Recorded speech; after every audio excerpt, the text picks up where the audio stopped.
History is but a million stories, and since the beginning of time, historians have been there to tell them. But honestly, they could have been a little nicer about it. Minnesota Tonight presents the passive-aggressive guide to Minnesota history.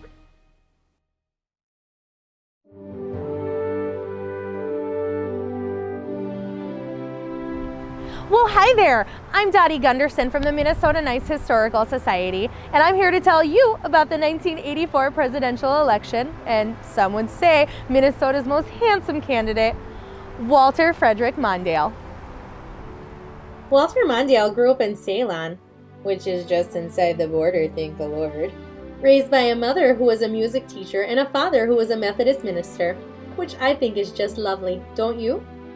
After attending college at McAllister and then the U, Mr. Mondale went on to become a lawyer and then Attorney General just after a few years, and then eventually Jimmy Carter's vice president. Now, there are a lot of things that can account for such a meteoric rise to the top, but some say that it could possibly have been the fact that he seems to have very nice eyes. Just so very soft and nice and just so lovely. His eyes. Geez. Anyway, in the 1980 election, Mr. Carter lost to Ronald Reagan. Now, years ago, Mr. Reagan was an actor, which is fine if that's what you want to do with your life. But my cousin George was an actor, and I was never quite sure if I could believe what he was saying, or if he was doing one of his little scenes. So Mr. Mondale was out of a job until he decided to pursue the Democratic nomination for the 1984 election. But first he had to beat some of the other Democratic nominees, like Senator Gary Hart. I hear your new ideas. I'm reminded of that ad. Where's the beef? Yeah. Geez. Just like the commercial. Oh my. Oh, he's so funny, right? Is it warm in here? Too warm for a turtleneck, maybe. Oh, jeez.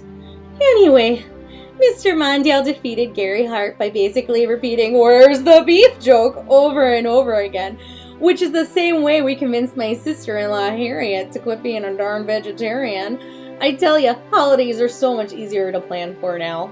So then it was time for the general election, and now according to Mr. Reagan, America was already doing pretty great with him in charge, but who knows really. It's morning again in America.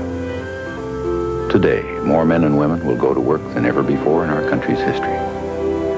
Now, Cousin George would always tell us about how much he was working, but it turned out he was living at the Y and doing adult baby fetish videos.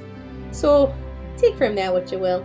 Anyway, our Mr. Mondale had his work cut out for him as the challenger, in order to capture the hearts of us ladies, as if he needed to. He selected Representative Geraldine Ferraro as his running mate. I'm sure they spent a lot of time together, and I'm okay with that, really. Now, when it came time for the debates, Mr. Reagan had all sorts of tricks up his sleeve. That's the problem with actors, folks. You never quite know where you stand. But also, I will not make age an issue of this campaign. I am not going to exploit, for political purposes, my opponent's youth and inexperience.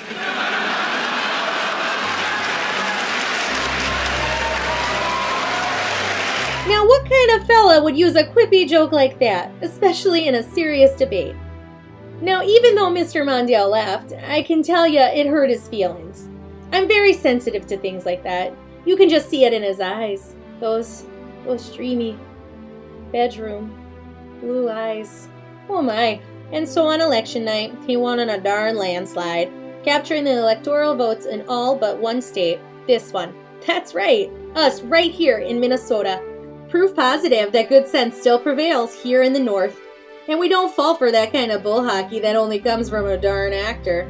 Like when Cousin George told us he won an award, and we thought it was an Oscar, but it turned out to just be Oscar's giant golden penis.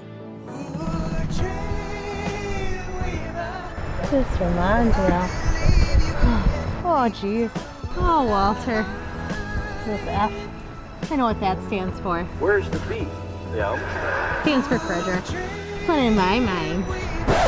Oh, so that's the story of the 1984 election and our very own Walter Mondale. And though he didn't win the race, here in Minnesota, coming in a distant second is close enough. And really, I'd be happy if he came at all. Oh, until next time, I'm Dottie Gunderson, reminding you to vote Minnesotan.